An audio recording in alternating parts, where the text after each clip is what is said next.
It's time!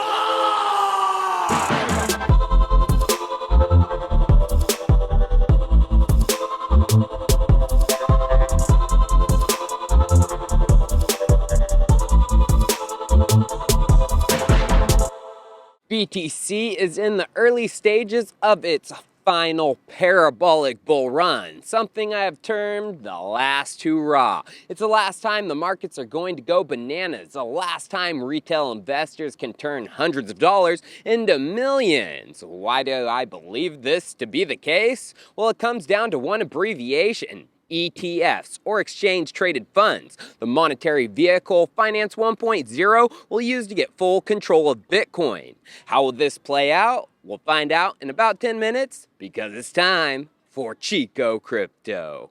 Last week I showed the crypto reasons for this being the final big bull run, aka the last hurrah, and it comes down to the blood and heart of the markets. Tether and Binance going down like Charlie Brown under the thumb of regulators and United States prosecutors like the DOJ. The powers that be are trying to take out the current powers in crypto and make way for their own financial instruments and exchanges. Don't you find it highly suspicious? Just as Binance is getting railed by regulators like the SEC, big news about Bitcoin came from the world of Finance 1.0. The asset manager that controls the world, Blackrock, announced that they were launching their own Spot Bitcoin ETF, which, if approved, would be the first spot Bitcoin ETF to be approved in the history of the asset.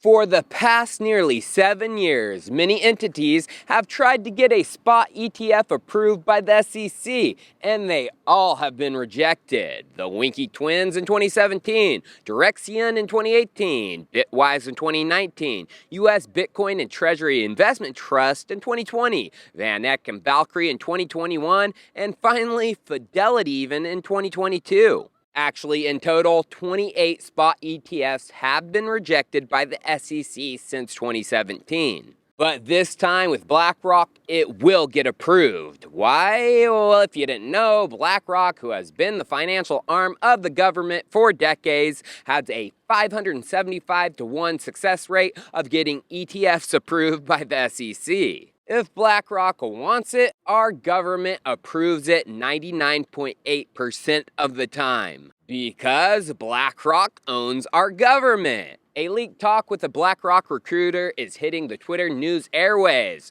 And this is what Serge Varley, recruiter for BlackRock, had to say about his company and politicians. Campaign financing.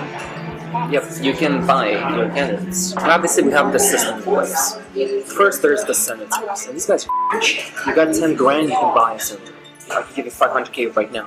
No questions asked. Yeah. I did it to you. It's done. Does everybody do that? Does BlackRock do that? Actually, it doesn't matter who wins. They're still right. They're in my pocket at this point. And it even goes all the way to the US president. Let me tell you, it's not through who's the president. It's who's controlling the wallet. And who's that? The hedge funds, BlackRock, the banks. These guys run it. Yup, BlackRock, the banks, and the large hedge funds, these are the guys who run the world. Not your president, not my president, not your government, not my government. How do they do this? Well, Serge, he explains. How do they run the world? You acquire stuff. You diversify, you acquire, you keep acquiring, you spend whatever you make in acquiring more. And at a certain point, your risk level is super low. BlackRock acquires and keeps acquiring, and this is exactly what they have been doing with Bitcoin since the FTX blow-up. BlackRock Associates, and BlackRock insiders have been buying the shat out of Bitcoin while the retail plebs have been selling it into their pockets.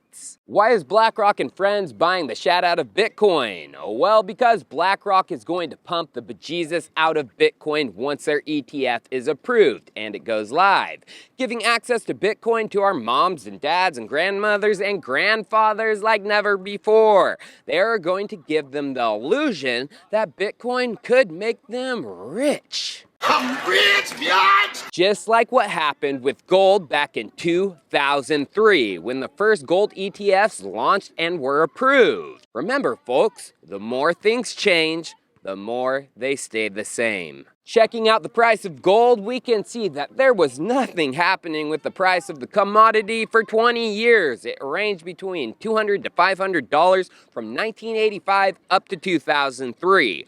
Boring as can be, but then in 2003, something interesting happened. The first spot gold ETFs launched. From the Wikipedia on gold ETFs, we can see it says the first gold ETF launched with gold bullion securities, which listed 28th of March 2003 on the Australian Securities Exchange. On November 18th, 2004, State Street Corporation launched Spider Gold shares, NYSE GLD, which surpassed $1 billion in assets within the first 3 trading days. And after this, we can see the following years, the price of gold per ounce went wild like never before, pumping all the way up to over $1,800 per ounce by September 2011. Now, popular crypto analyst Will Clemente, he sums this up nicely. He tweeted, "Shown below is when GLD launched, allowing easy access to gold exposure for investors. If or when Blackrock, who has a 99% ETF approval rate,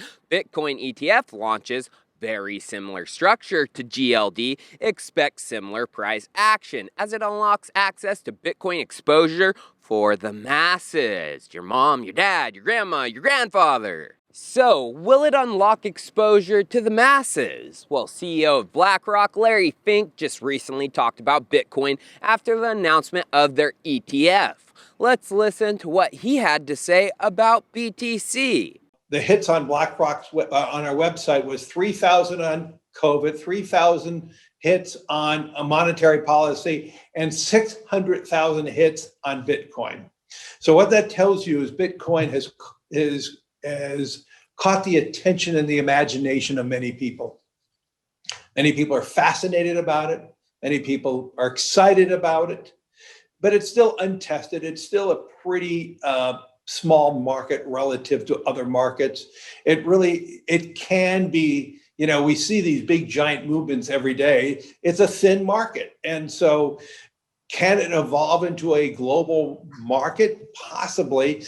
Certainly by evidence of the imagination of so many who want to learn about it or interested in about it, to me is a very telling sign. Another good example why understanding big data, like how many hits and all that, really is a defining statement. And so we look at it as something is real. On the BlackRock website for things like COVID or monetary policy, BlackRock was getting just 3,000 hits on their website, while Bitcoin got a whopping 600,000 hits. The masses are interested. They are ready to dump money into the commodity once the floodgates open. And Larry and BlackRock believe Bitcoin is real. They are going to turn it into a global market. Now, if you're going to follow this BlackRock ETF narrative, you cannot forget about a certain coin, Energy Web token. Back in August of last year, BlackRock announced their Bitcoin private trust, where they're giving institutional clients exposure to spot Bitcoin before retail. And in their release, they praise Energy Web and co-founder RMI. BlackRock said, BlackRock is encouraged that organizations such as RMI and Energy Web are developing programs to bring greater transparency to sustainable energy usage in Bitcoin mining and will follow the progress around those initiatives. BlackRock, they're speaking about green proofs for Bitcoin from Energy Web. Obviously, their private trust and their newest ETF are going to be integrating this solution. Now, what does BlackRock mean by a global market?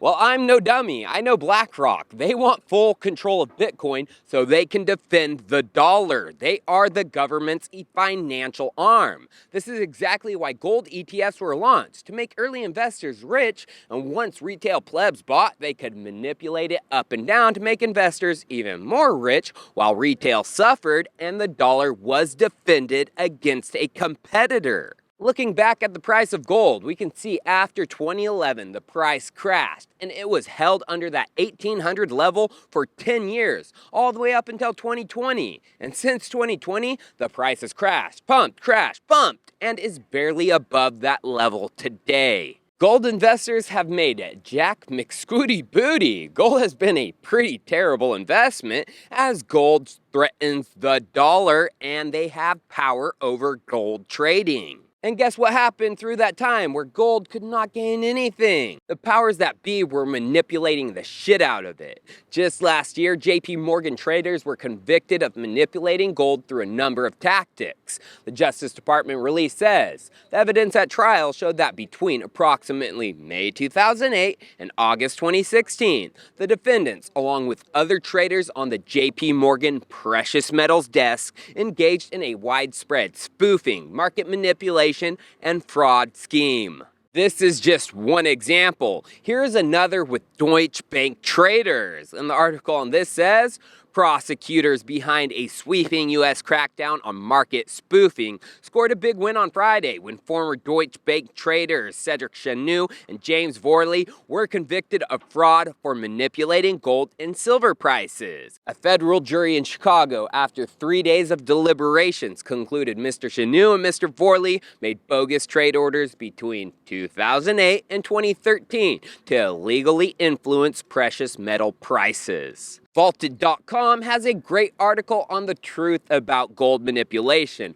with many more examples of manipulation, even from the United States Fed. I recommend you read it. I've included it down in the description. So if you guys didn't know, Bitcoin threatens the dollar even more because it's internet gold that can be used as money transferred across the globe in minutes. The powers that be are coming to control Bitcoin after the last epic bull run, the last hoorah. Now, if you like this type of content, let me know down in the comments. And don't forget to subscribe and follow me on all of my socials. And also join the chat on Telegram where I talk about my content early. Links can be found on my YouTube profile and also down in the description. Cheers. I'll see you next time.